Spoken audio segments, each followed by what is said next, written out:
What is up, beautiful people? I am coming to you from Craft Consulting headquarters. I am Kyle Craft, and I wanted to put this video together today because I was reflecting back on sort of one of the conversations I had with a client recently, and he was asking me a little bit about part of our sales structure and the difference between a sales structure and sort of sales process and scripting. And I thought it would be really helpful if you are a coach right now and maybe you're doing all the selling yourself, you have a great offer, you have clients you love, you're the person who's sort of making the sausage, right? And you are really good at connecting with people. You know that you have sort of talents that you've refined over the years of refining your craft that allows you to quickly help people create a transformation in their life. And maybe you're at a position now where you have maybe 30K, 40K, 50K coming in the door each month, and you're looking down the road, right? And this is often where I start to connect with the clients I work with, because as you start to look towards the future, right, what you may want is at some point to sort of get out of that role, because sales and marketing is the engine of the business, right? It creates the blood flow of cash, which is oxygen, and puts you in a position where you're always sort of the person who needs to connect with those that want to sort of move forward with you, right? And it can be really challenging to look at what you've done. I've been here personally, so I kind of get it. It can be challenging to look at what you've done in terms of sales, right? How are you actually making the sales? Like, what are the words you're saying? How do you present your offer? Like, all these different things that you probably just do naturally from the thousands of hours of understanding the real problems, the solutions to those problems, and helping people see sort of how to connect those dots. You've probably been doing that so much that it's created sort of this unconscious competence where you don't even know what you're doing because you're really good at it. And that's awesome. I'm proud of you. What that creates, though, right, is when you look at creating a process that you can then hire a sales rep or a setter and train them up to a process that works as well as you can do it, maybe to like 80%. It can be overwhelming. And the reason is because you have to go back and consider all the conversations, all the people, and it forces you to kind of narrow your focus in terms of who is the exact person we're selling to, what markets are they in, and how do we go get them, right? What are the actual hooks that get people to connect with the business that then we can introduce a sales structure to advance them into? And then furthermore, how do we care for those people through that sales structure so that they don't feel like just a number, so that they don't feel like you're somebody who's simply trying to get a credit card from them, but really take that higher level trusted guide approach. And so, because I was reading Salesforce last week, they put out a data-driven newsletter every quarter. And one of the things they were saying is that it's like 93% of buyers today, they're looking for someone they can trust to help guide them through the buying process for larger purchases, okay? Now, this can be for B2B. It can also be for B2C. But out of all buyers, they're all looking for trusted people, okay? And it's if you don't have a very clear vision and path, right, a strategy and the actual tactical pieces that go into that strategy that you can very easily and visually show a sales rep, right? Here is the first step, here's the second step, here's the third step. Well, what you're going to have is you're going to have a sales rep coming in who's not going to be able to hit your expectations. You're going to create a ton of problems. And it's not going to work for you to go and just, beat them up over, you should be doing more volume, you should be doing all these other things. Like, they can do whatever they want. They could be doing the most activity out of any sales rep on the planet. But if they don't have a crystal clear structure, if they don't have something visually to point to, like, hey, this is where I go, this is what I have to do, and here's how sales are made here at this company. If you can't point to that, you're basically just winging it, okay? And as someone who might want to get out of the sales department, that is going to make it feel impossible. I can't tell you how many coaches I've talked to that what their solution is, like most normal entrepreneurs do, because they're go-getters, they're passionate, they're almost dangerously confident, right? Is they go back in and do it themselves. And that just puts you in the loop of, like, if you're having to do that, if that's the solution, right, then how are you ever going to get out? How are you ever going to put yourself in a position where you can take the the wealth you've created through this skill set you've honed over years and created a business around, and you've helped tons of people, but now it's almost like you've built a prison of not being able to get out of your business because you're the only one that can do that job. And it's really good at certain stages of your business. When you're first starting your business, heck yeah, you should be doing all the sales, all the marketing. It is super important because you're learning, right? You're gathering market research, you're refining your messaging, you're understanding sort of the real core elements that go into what it is you offer for who you offer it for. You know, they say marketing is really just knowing who your audience is, right? That's the key of all marketing. And sales is being able to then take those inner insecurities, fears, concerns, and problems, wash them around and be able to connect them to the solutions that you truly provide. And so if you're not the one doing that in the beginning, you're not going to have the right messaging. You're probably going to, you're probably going to end up failing before you really get going because you can't outsource that until you know it, right? But once you're there and once you're consistently at, let's say 15, 20, 30K a month, it's then that, again, people start to look down the road like, hey, what would be a reasonable exit plan from the sales department? Not like you want to leave it behind, but have someone actually just fulfill taking sales calls, fulfill setting, your sales appointments, and really now put you in a bigger position of leadership to manage, to guide, to train, right? Now, that being said, okay, if that's where you're at, then this might actually pertain to you, okay? And if you're not there yet, then maybe you want to listen in, but you don't have to because this may not pertain to you, but maybe it'll be down the road for you, all right? So once you're there, there's a few key elements you have to understand that are going to go into making this thing really work well. And the first one is having a sales structure. Now, a sales structure, and how I always have done it, is, I was in a brick and mortar CrossFit facility that I owned for 10 years. And in that role, you're asking people basically to give you money to tell them to eat foods they don't want to eat, to work out and be embrace discomfort and suffer through hard workouts, right? Basically do stuff they don't want to do otherwise, but now they're paying you to do it. And it takes a lot of tact, it takes a lot of finesse, it takes a lot of really understanding what's behind, right? What's behind the reason for people wanting to do these things to themselves.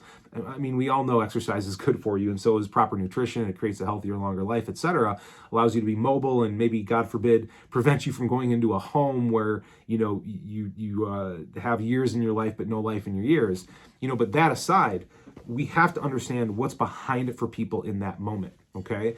And what I mean by that is, if someone comes to me and they want to make a real change around their health and fitness, if I just tell them go eat chicken, white rice, and broccoli for the rest of your life, low probability they're going to go do that, right? And so there always has to be an element of giving that person autonomy. And what I mean by that is just the control to direct themselves, okay?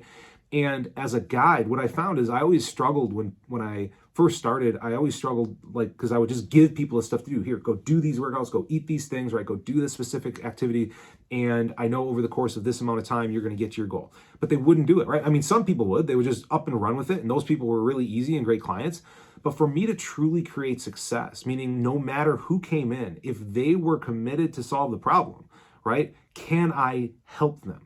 And the way that I had to do that was not by directing people in terms of like, hey, just do these things, because that is external. I am not inside of their brains or their hearts or their bodies. So oftentimes when things got hard, they would just drop off.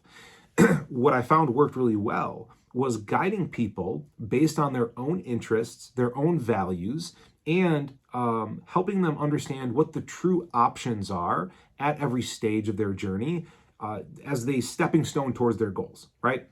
And that was really the basic framework. It's like, okay, well, what's the goal, right? And then we want to start to dive into those things and understand a few different elements that help them really get clear and, like I said, connect those dots on what options are available, and then simply give them the opportunity to take the actions in terms of what is going to get them there. And 9 out of 10 times, probably even 9.5 out of 10 times, if I could cut somebody in half, they're going to take the option, right? Because they felt in control. They knew all their options. They had all the information. It was based around the things they wanted. And so intrinsically, they felt very, and I'm not a big fan of this word, but they felt empowered, right? They felt like they can, and the reason I'm not a fan of empowered is because, it's kind of a overused prop up word now. What it really is you're giving someone the respect to make the decisions that are in their own best interest, right? And when you give someone that level of respect and you're having an honest conversation where you're really going hard on the problem, like, hey, this is a big problem, okay? But you're ultimately respecting that person. That sort of dual-pronged approach is what I found allowed for people, by and large, to make the decisions themselves that put them where they want to be, at least eventually, okay, if not immediately.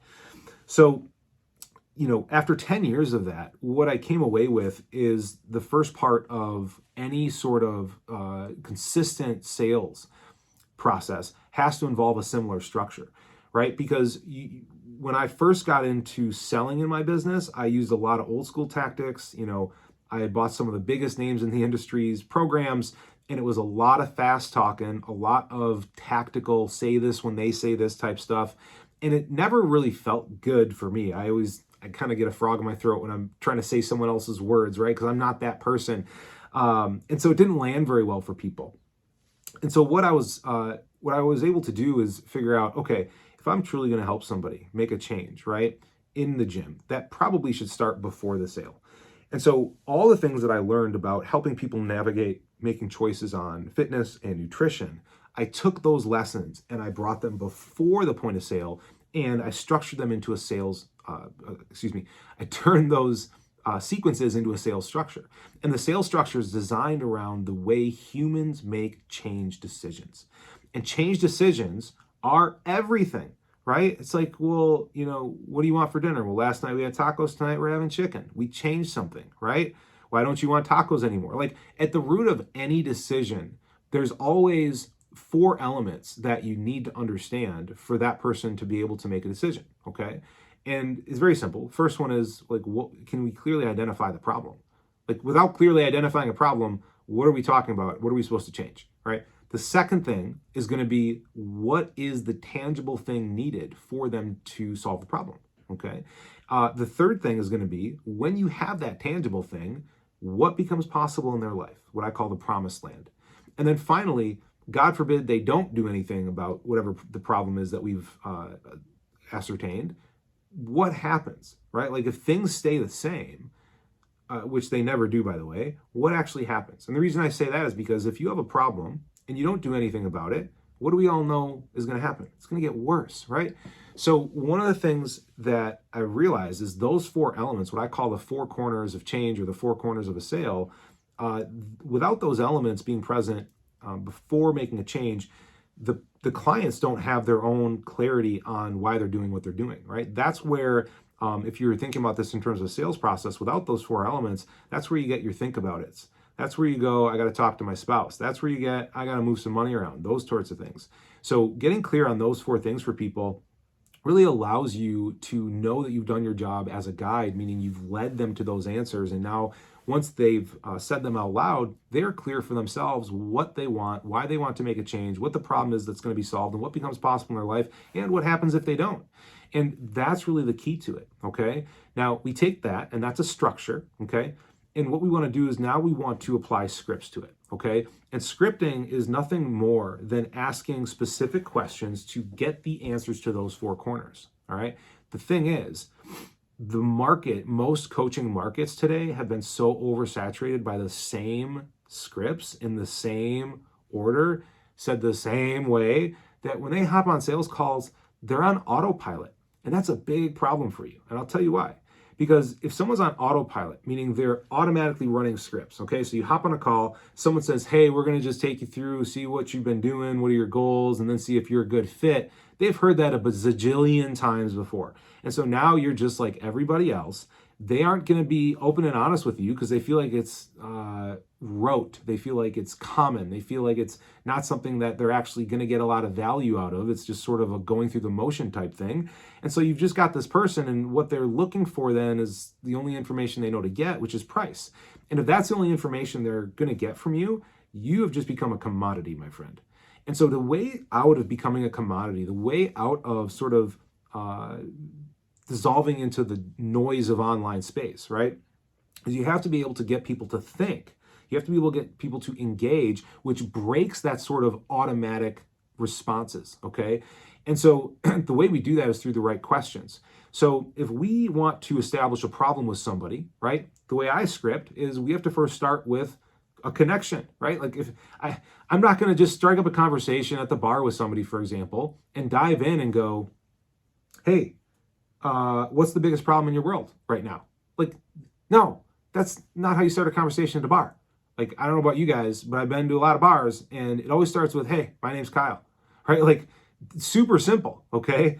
And so you have to understand, like, what are the elements that go into both the preamble of the questions that you need to ask to get the answers that help them make a change.